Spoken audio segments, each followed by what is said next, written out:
Welcome, and thank you all so much for coming tonight. My name is Sarah Fite, and I am the volunteer coordinator here at the State Museum. We are thrilled to be participating in our first SciPop talk with UNL Libraries, and to have as our first speaker, Dr. Scott Gardner, Professor of Biological Sciences and curator of the Manter Laboratory of Parasitology here at UNL.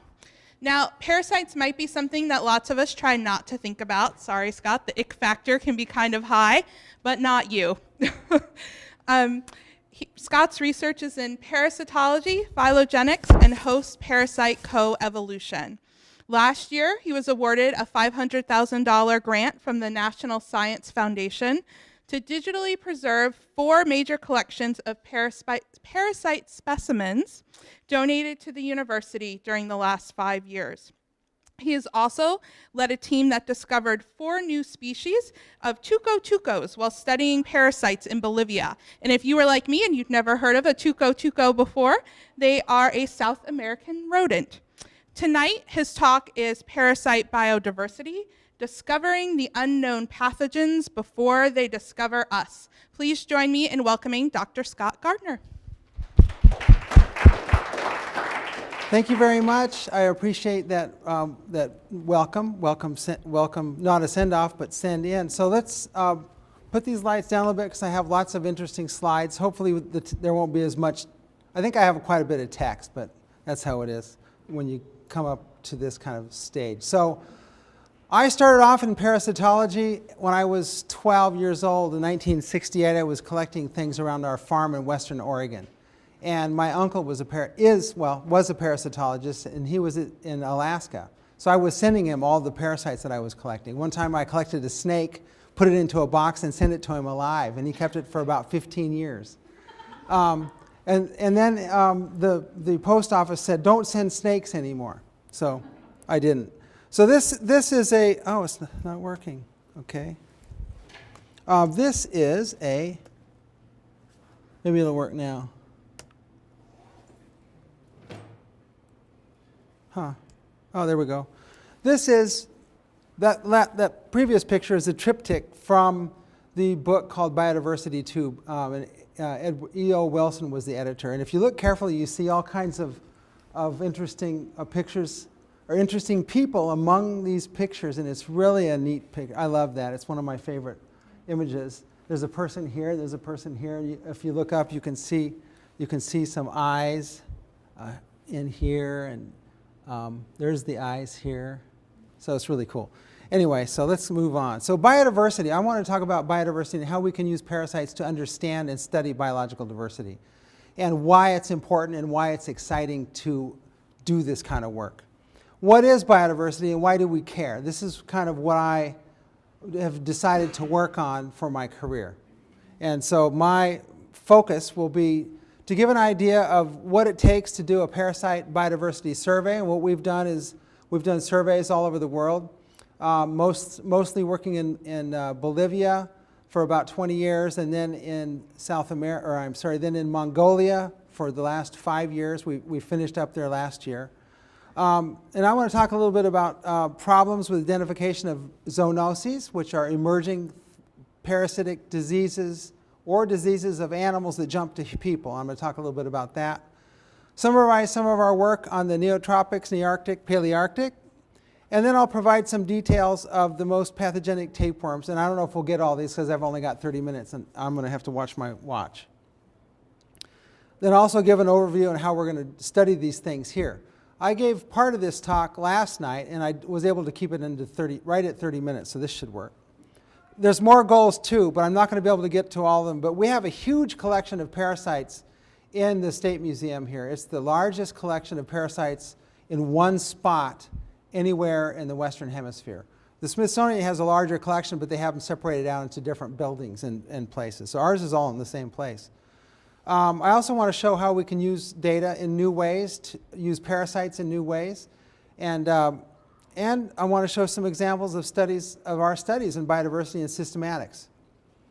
And then I'm going to talk about a synthesis, but we'll see if I can get to that. So biodiversity is basically defined as the accumulation of life in a defined geographic area.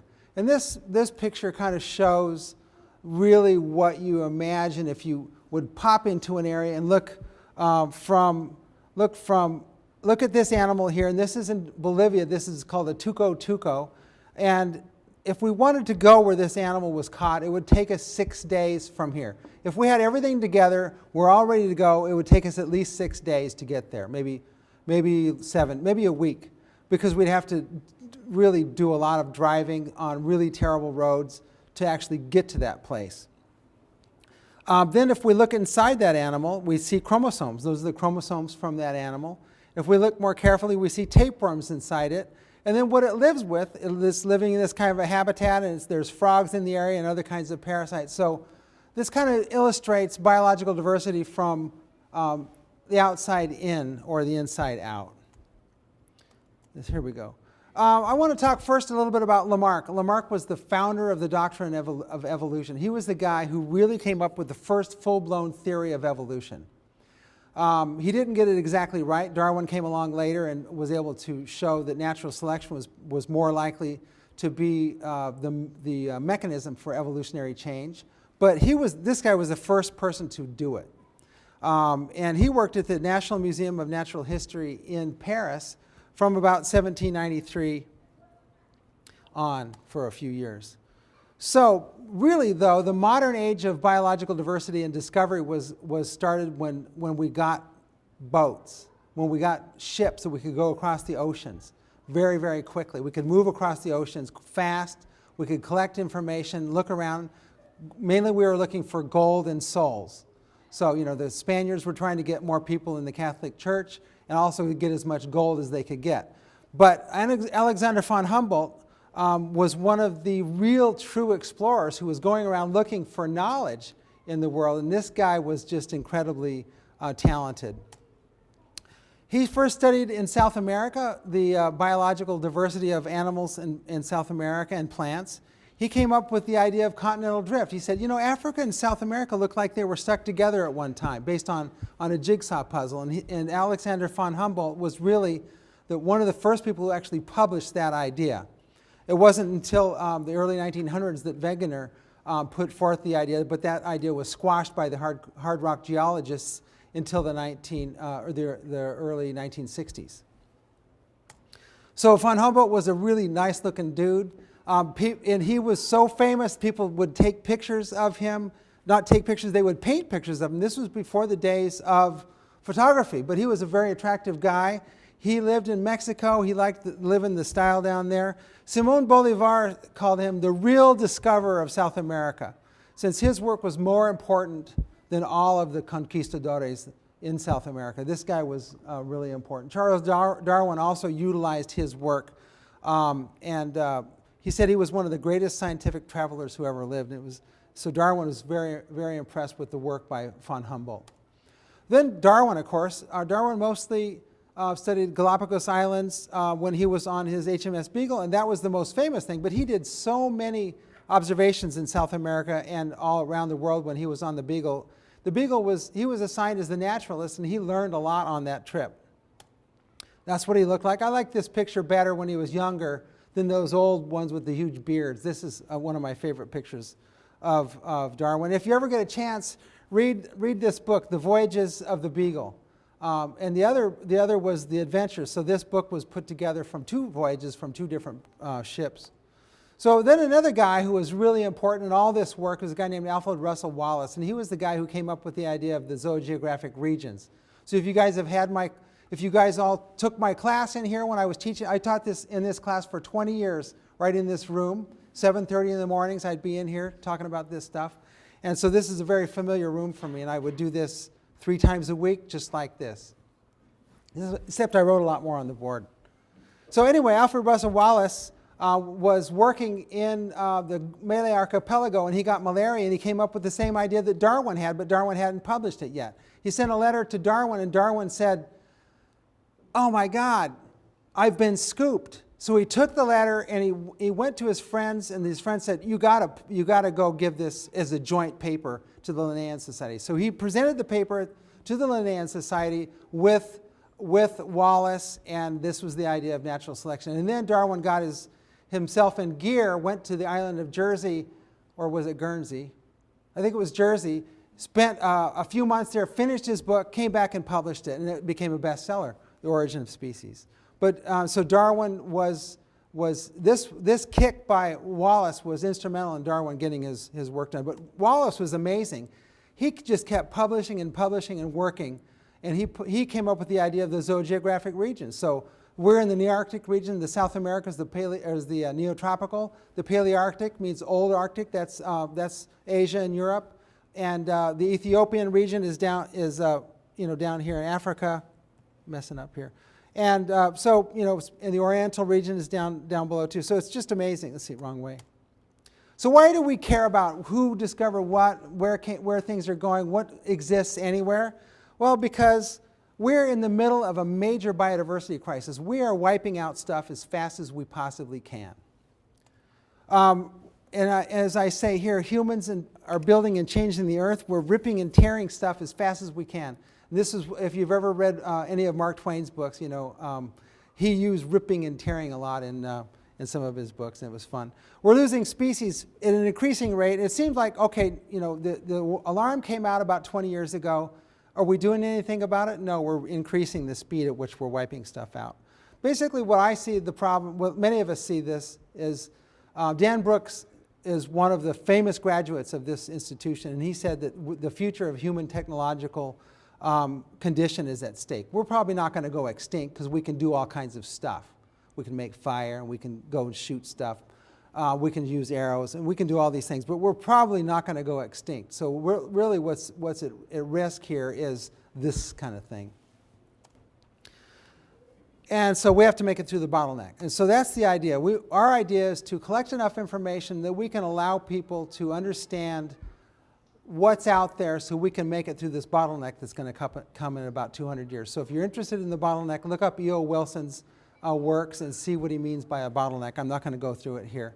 So what do we do when we go to the field? Well, we go to the field. I've been very lucky to be able to get big grants from the National Science Foundation funded by you guys, a couple cents from everybody's taxes every year. And we get to go to South America, or we get to go to Mongolia or Africa, and we collect specimens there, bring them back and study them and understand biological diversity. So that's my objective, is to understand what's there before it's gone. And maybe we can make some progress with it, and hopefully I'll get to that point today. Specimens that we collect and process are going to the museums, and they're basically the standards for the future. This stuff goes in the museums and it stays there. In this museum, we walk upstairs, we see all these specimens, but 99.9% of all the specimens that this place is based on are over in Nebraska Hall, where stuff is stored and studied. That's where all the material is studied that makes up this place. Only about 0.1% of the material or less is here, because we have literally millions of specimens in my laboratory, in our collection, that are stored there, and we're actively studying them and publishing papers on them. I have lots of students coming in the lab. I have about 15 students, undergraduate students, working in the lab now. I have 2 graduate students. So we have a lot going on in there. So we collect data, we process specimens, we publish, and we hope that we make policy changes with our publications. So that's the idea. So biodiversity surveys, collect data. Why do the collections? What can we learn? Specimens are collected. We're doing this for the long term. So we collect something, we make sure that it lasts. When we collect something, we process it so it will last 2,000 years. We use acid-free ink. We use acid-free paper. We use special bottles with Teflon tops. We use special liquids. We use special fixatives. All those materials go into the collection, and so then they're stored at temperature that doesn't vary. They're stored at temperatures or at humidities that don't vary. All this is set up in Nebraska Hall, so it's a very maintained system. I have 15 minutes. Okay, publications. So we publish stuff that is available for people to use so they can make informed decisions about what's going to be happening. Why do these studies matter? What is the overall reason that we do these studies? Well, the reason is because this is the reason. If you look at it, that's where we are, and this is the moon. We cannot live there. We have a probe going on, it's called Voyager 1 and Voyager 2, going out of our solar system right now, going really fast toward Alpha. One of them is going toward Alpha Centauri, and it'll be there in 5 million years. So you think we're going to get out of this place? It's not going to happen. We have to take care of this place. So that's my objective, is to try to get people enthused to take care of it. I may not be able to make a difference myself, but I want to get people to think about it. There's the Earth as Voyager was leaving our solar system. And basically, the Voyager is now going through the termination shock of our sun and interstellar space. It's still sending data back, by the way. So Carl Sagan said, we succeeded in taking this picture from deep space, and if you look at it, you see a dot. That's us. That's here. That's home. That's on it. Everyone you ever heard of, every human being who ever lived out their lives. That's what Carl Sagan said. And on my little, I made it bigger text because it's me, and I was making the talk. So on this insignificant mote that we call Earth, all of the species that ever existed left their traces, and those that are living now are struggling to survive, and that's what we're working on, understanding biological diversity. So there we are. Let's just zoom in a little bit. I'm going to have to move real fast. Zooming in closer, let's look at the Pacific Northwest. Usually when people talk about global biodiversity and deforestation, they think about South America. Well, let's look at what we've done to North America. See all that? Those are clear cuts that have been done in the Pacific Northwest. 96, this is an old paper here. This says here, 90% of the old growth forest was gone. This was in 2006. It's now 96% of the old growth forest is gone. We're just continuing to cut. Can't we save 10,000 acres of tall grass prairie? No, we saved what, 160 acres at 9 Mile Prairie. That's all we've got. Isn't that ridiculous? Okay, so let's see what's going on in South America. South America looks pretty good, nice and green from here. You can see the Pacific Ocean looks kind of nice and green, but let's zoom in. So let's zoom in closer. Well, it still looks kind of nice, but then if you actually look, you can see, I can move this here. We can see Rondonia looks kind of weird up there. What is that all about?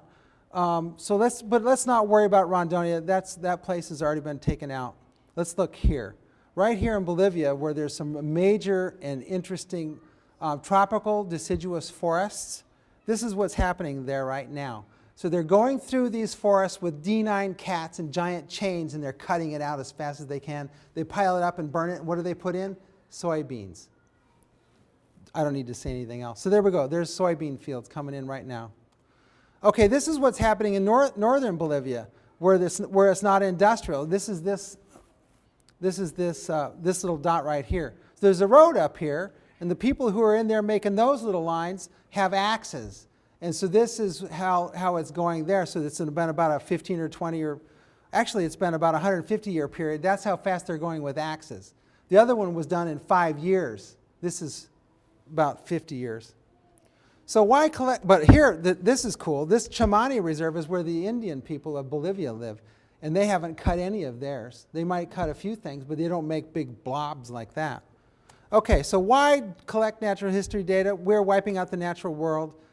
We need to collect the data now. We're not going to have any data left. So ecologists in the future, you guys, the young kids, younger people, aren't going to have anything to study. It's going to be a completely changed environment. You won't have something natural to look at.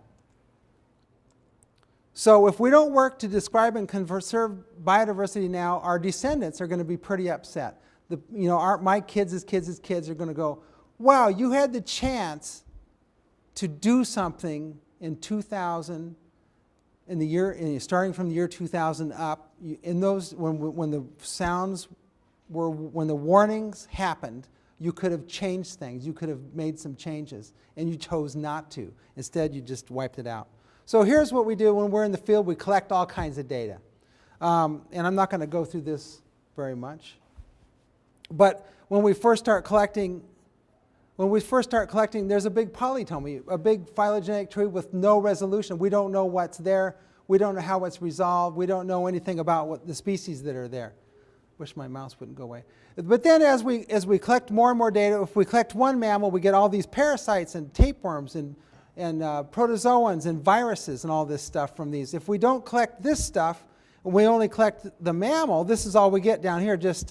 We get some data, but we don't have all this other additional deep information when we go into the field. I collect viruses, and I collect protozoans, and I collect tapeworms, and I collect everything. Then we can use those for the future. We can make some decisions about stuff.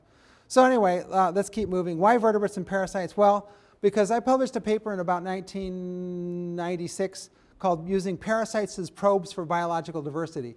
And to get that paper out, it was a mentally difficult thing to do because we were starting to collect in Bolivia and I didn't have all the data. I didn't have a good phylogeny. I didn't even know what these worms were when we first started looking at them. And finally, after a few years, a couple of years, not very many, of working on it, I came up with this idea, said, okay, let's look at this. And I worked with the guy, this person I mentioned before, Dan Brooks. And Dan said, you know, this is a great idea. So we gave a symposium at University of Wisconsin, and we came up with this paper finally. The reason that tapeworms are important for these kinds of studies is because all tapeworms use an intermediate host. So you have a tapeworm living in a mammal, and then it has to have an intermediate host in order for the life cycle to keep going. If it doesn't, there's no tapeworm. So in the areas where we were working, we found that there's actually deep historical signal, phylogenetic signal, in these areas where we're doing our work. Let's see if I can find this. Okay, this is where we're doing our work. Right here is where we collected the specimens in Bolivia. And before we started working in Bolivia, it looked like this. We didn't know very much, but after 20 years of work, then it looks like this. Now we know more about what's there. So when we first started working there, we knew that there were some animals that lived here that were called tenomes. And then after we really worked there a lot, we got all of these species and all their ranges pretty much down. So now we know where they are. So if somebody wants to put in a coal mine, we know what's there before they do it. If somebody wants to cut out all those forests, which is right in here, we know what they're cutting out. So what's a tuco anyway? This is the tuco. They're really cute, beautiful animals. They look like pocket gophers. They burrow in the ground. Anybody know what a pocket gopher is? A few of you who have had gophers, who have had farms or whatever, they have gophers, and these gophers come out and push the dirt. These guys kick the dirt out backwards. They're called tenomes because they have comb feet. Their back feet have combs on them. So in areas where we collected it looked like this, some of these places. So this is pretty steep.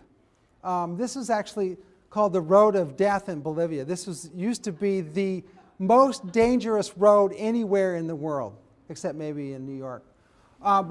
This was a single lane road, but there was two traffic. The cars would go up and down in both directions, even though it was a single lane. So when you were going down, you had to cut to the outside. And so I was driving the truck. I'd cut to the outside here, and this truck would go by. Because you were on the outside, you could look down and see where your front wheel is next to the edge. Otherwise, you would go over the edge. Anyway, it was pretty amazingly interesting. So this is what a tuco looks like. Let's see, I thought I had, yes. The animals are really cool. So I thought I'd show some animal pictures just because these are just amazing animals. And we recorded this guy. He made all kinds of neat little sounds. He was really mean. He wanted to bite us. He bit my boot, took a big hole out of the boot. You can see he's like a beaver. He's got huge teeth. Beautiful animal. It's called Tenomes conoveri. He was about this big. He's a huge thing. And this is what his feet look like. That's why they called tenomes. They have comb-like feet. They have these combs on their feet right here. And it turns out that these animals kick the dirt out of their holes backwards with those combs on their feet. They also chew lots of plants with those big front teeth. And I have about 5 minutes. So let's move on. So that's what he looked like. There's my leather man there under him, so you can see how big he was. Big guy. Beautiful animal. And I really love mammals, and so I like to work with these animals. And whenever we have to sacrifice an animal to look at the parasites, I feel bad. But then I know that we're doing it, we're not just doing it gratuitously, we're putting the specimen into a museum where it will be stored for 2,000 years and stored well. And so we don't do anything where we waste specimens. Everything we do is really important for us, for our saving the specimens. So I have 5 minutes. I'm going to just keep going on some of these things. If we had the ability to, well, you can say, well, if we didn't collect them very well, what can't we go back and redo it? Well, we could go back and do it, but we really can't because it's not possible to go back. But wait, it's not possible to go back and collect because a lot of these areas are gone. Those areas where we collected in Bolivia, when I first went there in 1984, that was forest, and now it's just cut and it's just soybean fields. everything's gone that was there.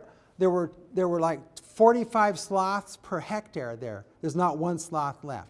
There were all these hundreds of species of rodents and bats and marsupials that were living in these areas. There's only things like rice rats and black rats and mus musculus, which is the house mouse, living in those areas now. All of the endemic things have been extirpated. So extirpation. All right, let's just go on. So why vertebrates and parasites? Well, because, as I said, we can use parasites as probes for biodiversity. I'm going to go through this pretty quick.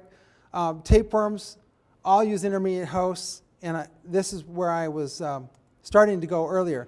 So if we look at tapeworms in these small mammals, we can understand if we get a tapeworm, then we automatically know that it uses a mite or like a springtail as intermediate host. They all use an intermediate host. You can't have a tapeworm without it eating some kind of a insect or a mite. And so we also use phylogeny. We did a phylogenetic analysis of the hosts and the parasites at the species level, which means to look at the evolutionary relationships of these animals. So we did that. And then, so this is where we're focused our study. This is the area where we're working, which is an interesting spot because as the Andes are rising up, they're causing this folding of the crust in South America. You can see that where the arrow goes backwards there. It's this backthrust belt in the Bolivian Andes. And if you do a cross-section through the Andes, there's the ocean there on the left, and then the lowland rainforest in Brazil on the right. And you see there's quite a bit of topographic relief there. And it's really hard to breathe on the altiplano, believe me. There can be one molecule of air up there. You try to chase it down to inhale it. It's really hard. Okay, this is what it looks like after we've done our collecting. When we first started there, we had nothing.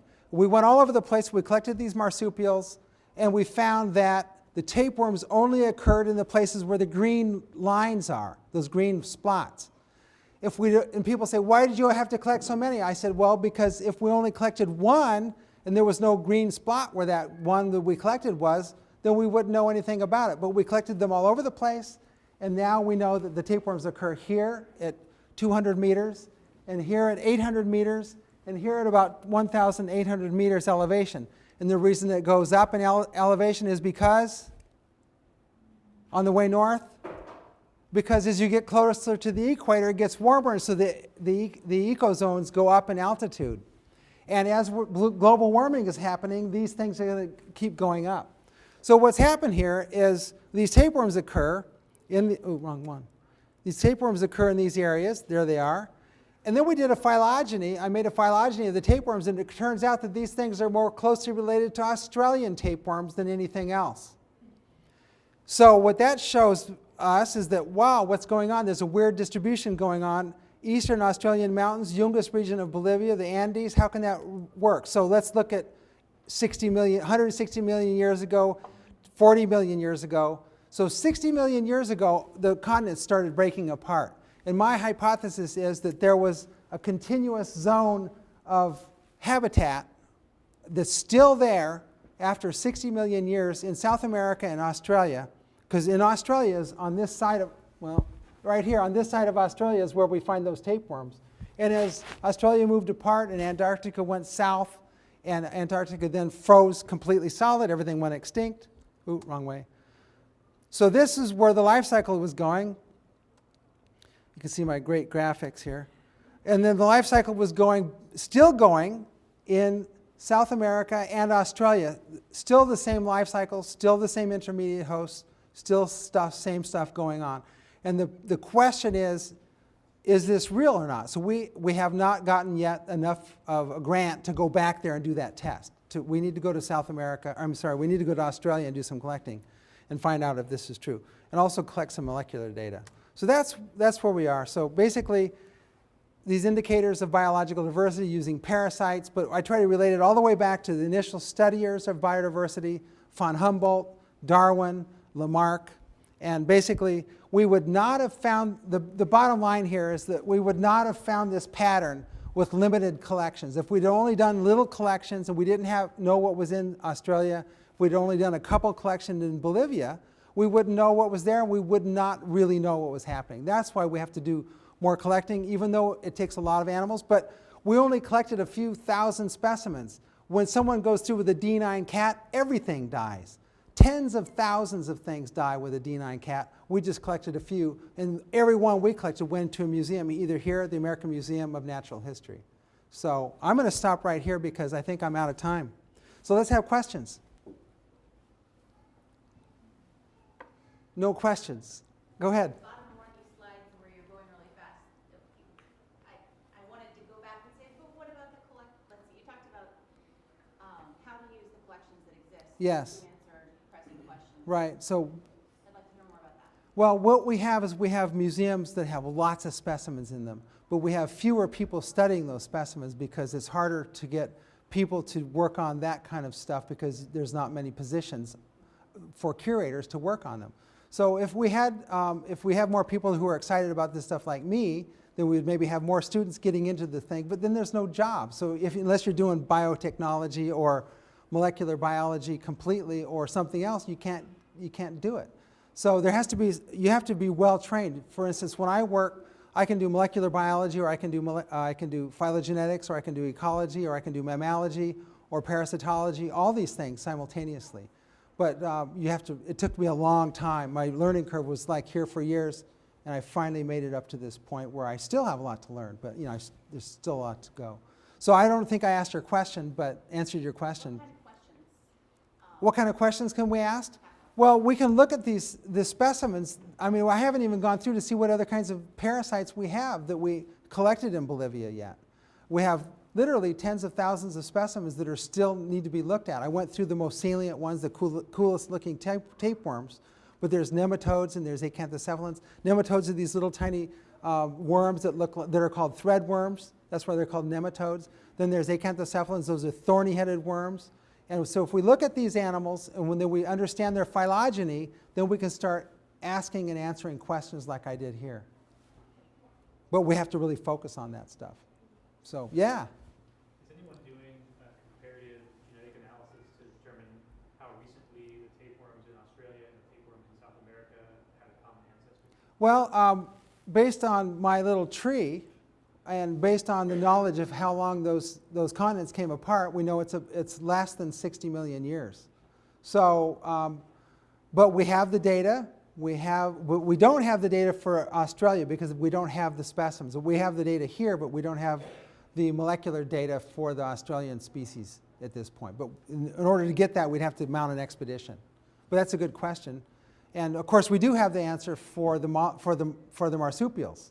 So about 60 million years. So if we think that the tapeworms co-evolved with the marsupials, probably about the same period of time. That 60 million confirms the conclusions from geology. Yeah, basically the separation of the continents was about 60 million years or so, 65 million years when they started coming apart. At the same time, we got splattered with that comet, or the big asteroid down there in the middle of the Gulf of Mexico, which may have precipitated the extinction of the dinosaurs and the rise of the mammals and the diversification of the tapeworms. I always try to think of things in tapeworms. Yes? Do you determine where you want to look for parasites? How do I determine? Oh, they're everywhere. I mean, I teach a summertime field parasitology class at Cedar Point Biological Station, which you guys should take. I go out there and every animal we catch has something. You open it up, or you catch it and you look at it, you put it in something that will kill all the ectoparasites, and you find lice, fleas, ticks, and mites. Everything has them. All wild animals have different kinds of parasites. And if we're focusing on one and we want to know about trematodes, we'll focus in on a trematode group, say, okay, I want to go near water because all trematodes use snails as intermediate hosts. So we have to be near water. Or if it's a bird, of course birds fly, so that's a bit different. But yeah, so I like to work on mammals, but some people do birds, some people do reptiles and amphibians. We have a new tapeworm species from rattlesnakes from Cedar Point that I haven't finished working on yet because I don't have time to do everything. I just sent in a paper yesterday, another paper. But that's a good question. How do you decide what to look at? Our objective in Bolivia was, when I got to New Mexico to do my PhD, my major professor said, "You're going to Bolivia." He was from Arkansas. No, he was from Kentucky, so he had a Kentucky accent. You're going to Bolivia. I said, I am? He said, yep, you'll be down there dodging bullets in a month. I said, okay, so off I went to Bolivia. And this is how it started. I was really lucky. So, yeah. If we were to hypothetically put a human in picture, what would we find? Oh, humans have, I think there's been about 160 different species of parasites that have been described from humans, but we have about 4 that are really in us commonly. We have pinworms. Everybody's heard of pinworms. Ascaris. Everybody's heard of Ascaris. That's the big long nematode that if you have a lot of them, that one might come out your nose at dinner or something. You know, 1 billion people have that species right now in the world.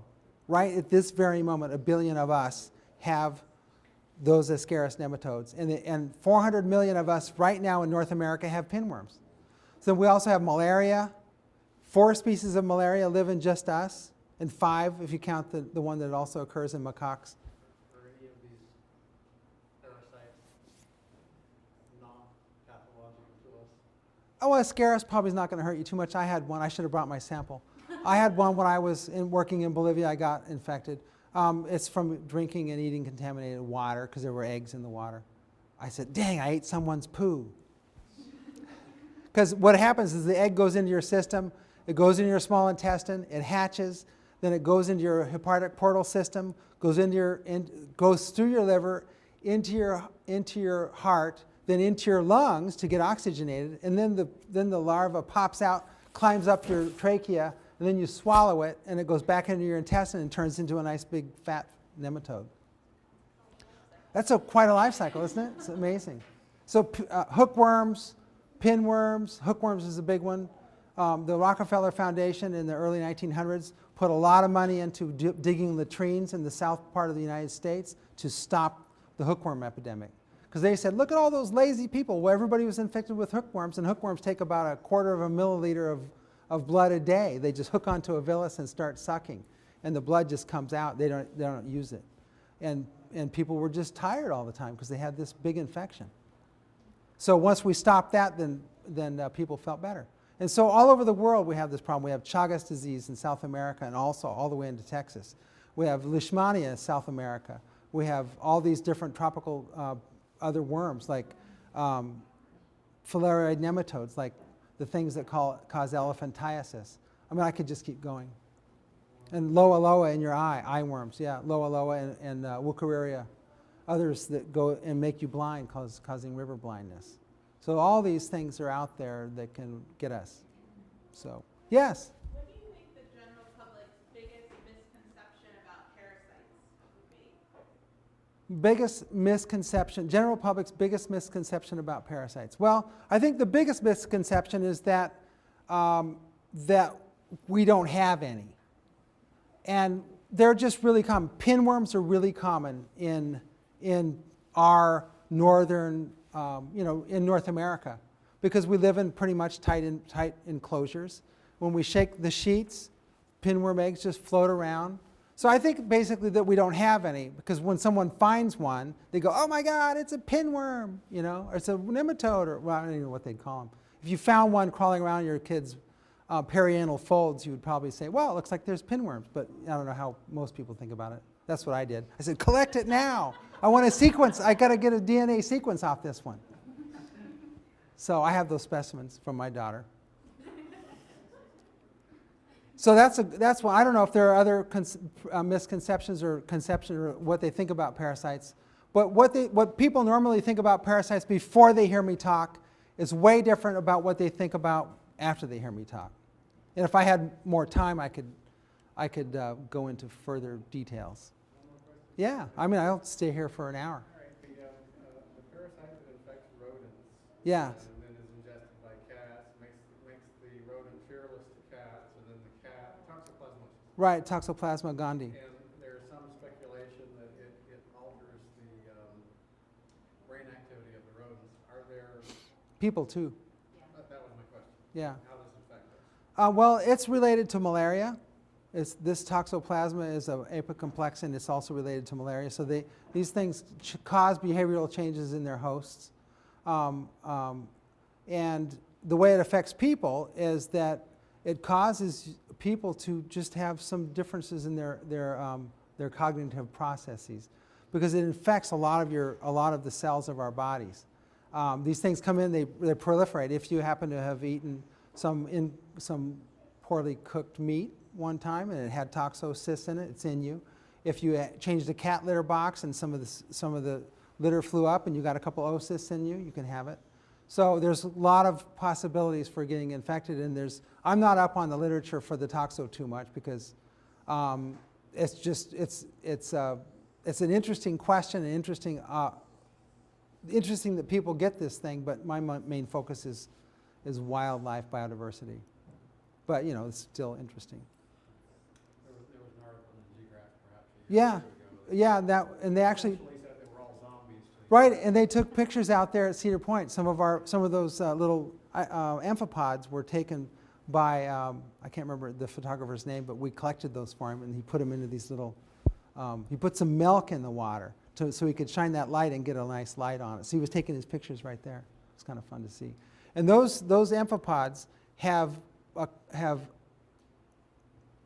thorny-headed worm larvae inside them. And their behavior changes when they're infected. They move to an area where they can be eaten by a duck more easily. So parasites change the behavior of their hosts all the time to increase the probability of being transmitted to the next host. It's kind of an interesting thing. How many of those parasites carry viruses that cause an effective change in the host? I mean, a big amount of wasps will do that to their hosts. Right, so these things, we have not very many data on viruses of tapeworms, for instance. But Dr. Van Etten asked me that question last year, so I started accumulating literature. So I have about 6 or 7 papers now where there was identification of viruses in tapeworms. But I'm not sure what it means yet, so we're still doing the work. But there are some of these things have viruses in them. So things like Wolbachia, these bacteria that live inside nematodes, are controlled by ivermectin, because the ivermectin kills the Wolbachia, which kills the nematode. So these things are, we're finding that there's a lot of similarity between insects and nematodes, because they have these bacteria called Wolbachia inside them, and they can't live without it. So endosymbionts, endoparasites are, it's just the most common way of life on Earth, parasitism. Because every species of free-living animal has 2 or 3 host-specific parasites in it. So if you add those up, then you see, pooh, there's a lot. Yes? Someone in your discipline, is it a matter of course these days to get a full genome on any of these new species, or even old species that you encounter that don't have documented genomes? We are working on, what we're doing is, it takes a lot of money. It takes $6,000, well, now less now. So it takes about $4,000 or maybe $2,800, depending on where you send it, to get a full genome. When you get the full genome, you get all these base pairs, then what are you going to do with it? The problem is then you have to have someone who's able to write the code using Python programming to then go in there and extract chunks of the DNA, so then we can then know what we're looking at. So we have to go into this big code base that we have in a giant database, go in there and find a series of base pairs that we know will show up, what we call a primer, for a certain set of genes, and pull those out, and then we can then analyze them, because it's very difficult to analyze the whole thing at the same time. However, we're getting closer to that, but right now it's pretty expensive. So the places that are doing the genome sequencing are those places that have tons of money. And so it's leaving the people who do morphology kind of out in the field somewhere. They're not keeping up. And so you read these papers, oh, genome sequencing. Well, that means that we're really moving forward fast, but we're also not able to fund all of these different things that need to be funded. So we're moving forward. We're usually getting 8 to 10 genes at once now. We're not doing full genomes. So we do amplification for cytochrome oxidase 1 and 2, and we do ITS 1, 2, and we do rhodopsin or whatever kinds of genes are conserved enough to give us some phylogenetic signal. And that's like a little bit of biochemistry you can do in your own lab. Oh, we do that. Yeah, we have a molecular lab in Nebraska Hall where we do all the amplifications and we clean up the DNA, and then we use a spectrophotometer to determine how much we have, and then we send it off to a sequencing facility. So we could get sequenced in the, by the bucketfuls, but it costs a lot of money. We can do these small chunks at a time for about $60 for several species. So we can do it pretty cost effectively. Super cheap to sequence individual genes. Yes, super cheap to do that. Yeah, yeah. And we're working on it. We're doing that a lot. So we have, the thing is, it just takes time. It takes time. Yes? How much analysis can you actually do when you're in the field? Do you just kind of have to collect things and wait until you get back? Yeah. So we take liquid nitrogen tanks with us, and we take a whole laboratory. We have microscopes. We have all this stuff. An animal comes in one end of the tent, and we say, thank you for letting us catch you. We put it into chloroform, and we say, we're sorry. And then we take off the ectoparasites, and they go into a bag, and then they're labeled, and then we put it in, and we take out the blood. Then we go into the next step, and we take out the guts, and we look at the guts, and then we go to the next step, and we skin the animal. We turn it into a museum specimen study skin, and then all those get labeled. We use museum quality tags and labels. All those materials get labeled. They go off onto another tray where someone then prepares the specimen. The person who's doing the work with the tapeworms then studies the specimens. If we don't have time to study them, or to actually study them, what we're doing is searching for them. If we find them, then we process them in a certain way. And if we don't find them, then we find other things, and we process them all specifically for the kinds of taxa that they are. We put them in liquid nitrogen, we put them in 95% ethanol, we put them in formalin. We use all different methods of fixation and storage just in case 10,000 years from now somebody has a better way to do it, and we used one of those methods. We don't just use one method. So we put it, and my favorite is to put it in liquid nitrogen, because then everything just stops. There's no molecular movement in nitrogen. And then it's stored there until then someone thaws it out again, and then we get the genes, everything's there. Even the parasites are in good shape. Just in the process of freezing, there's molecular movement. The reason why cells die when they get frozen is they get spiced up by the water. Right, but when we drop it in nitrogen, pow, there's no water crystals. It goes chunk, that's it. No, not even, none. If it's a small enough piece of stuff, it freezes instantaneously, no crystal formation. But then if you let it thaw slowly, crystals form as it thaws, and then it wipes out the cells and everything dies. So it's pretty interesting. What's that? So is there another way to handle them? If we want to keep them alive, I mean, so I think, look at it again when you get it out of the plant.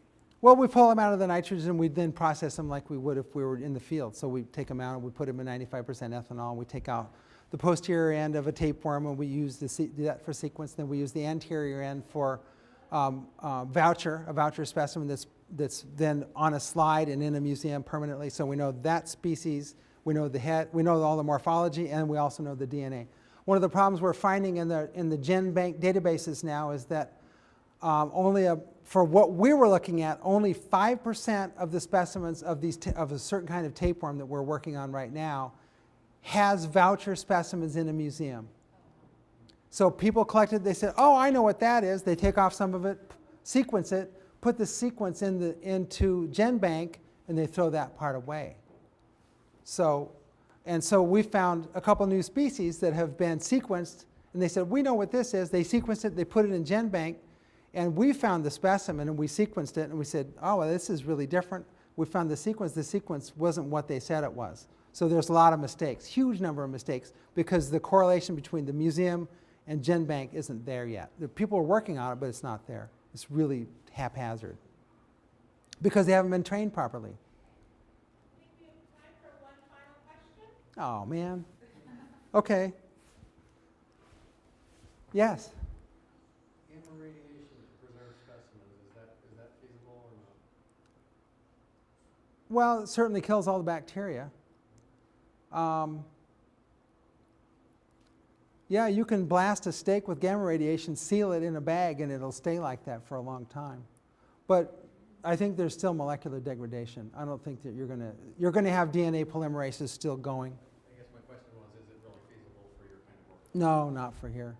Yeah, I think that what we do is the best way to do it. I mean, I started working in 1984 in Bolivia, and it took us about 6 years to finally figure out how to do this right so we didn't mess everything up. Now we know how to do it. So, cool. Thank you very much. You're welcome. Thanks for coming.